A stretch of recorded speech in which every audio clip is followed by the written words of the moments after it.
মনে রাখবা, বাঙালি কখনো বেলতলা দিয়ে একবার যায় না, বাঙালি বেলতলা দিয়ে কয়েকবার যায়। ইভেন মাথার মধ্যে বেল পরে মাথা ফাইটে গেছে, ওটা নিয়ে আবার বেলতলায় যাবে। So some people never learn from their mistakes.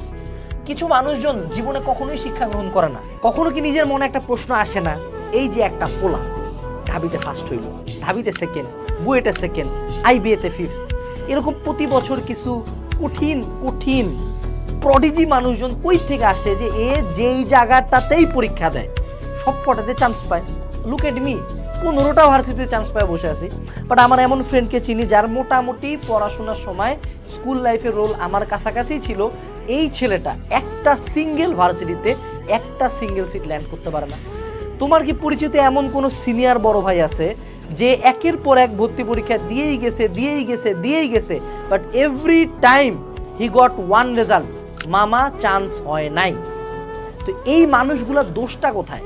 কেন কিছু মানুষ সব জায়গায় চান্স পায় এবং কেন কিছু মানুষ কোথাও চান্স পায় না? কারণ একটা স্টুডেন্ট যদি বাংলাদেশে ভর্তি পরীক্ষা কয়টা আছে দেখি, বুয়েট, মেডিকেল, ডেন্টাল, তারপর আইইউটি, তারপর জেইউ, তারপর আরইউ, তারপর সিইউ, তারপর জিএসটি, তারপর এগ্রি, এই কয়টা ভর্তি পরীক্ষা, তাই না?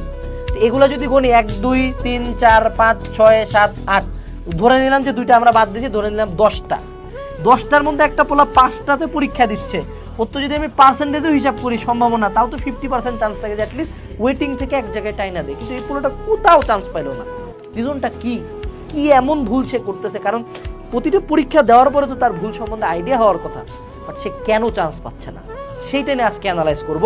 এবং এই ভিডিওটা জুনিয়র, সিনিয়র এবং প্রত্যেক ভর্তি পরীক্ষার্থীর ম্যান্ডেটরিলি দেখা দরকার, যাতে এই সেম ভুলগুলো তুমি না করো। প্রথম যে জিনিসটা আমাদেরকে বুঝতে হবে, মনে রাখবা, বাঙালি কখনো বেলতলা দিয়ে একবার যায় না, বাঙালি বেলতলা দিয়ে কয়েকবার যায়। ইভেন মাথার মধ্যে বেল পরে মাথা ফাইটে গেছে, ওটা নিয়ে আবার বেলতলায় যাবে।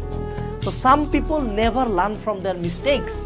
কিছু মানুষজন জীবনে কখনোই শিক্ষা গ্রহণ করে না, টাকা ধার দিয়ে ধরা খাইছে, যা করছে, বাট ও আবার সেম ভুলটা করে, ভুলটা করতেই থাকে।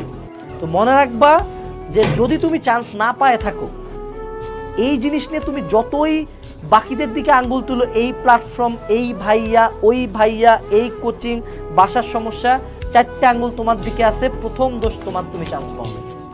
এই ক্রেডিবিলিটিটা নেওয়ার সাথে তোমার ব্রেন তোমাকে অটোমেটিক্যালি অ্যান্সার দেওয়া শুরু করবে, what are the things we did রং। প্রত্যেকের উদ্দেশ্যে একটা কথা বলি, আমি তোমাকে গাইডলাইন দিতে পারি, আমি তোমাকে মোটিভেট করতে পারি, বাট দিন শেষে নিজের মনের মধ্যে জেদটা পয়দা করতে হয় কাকে?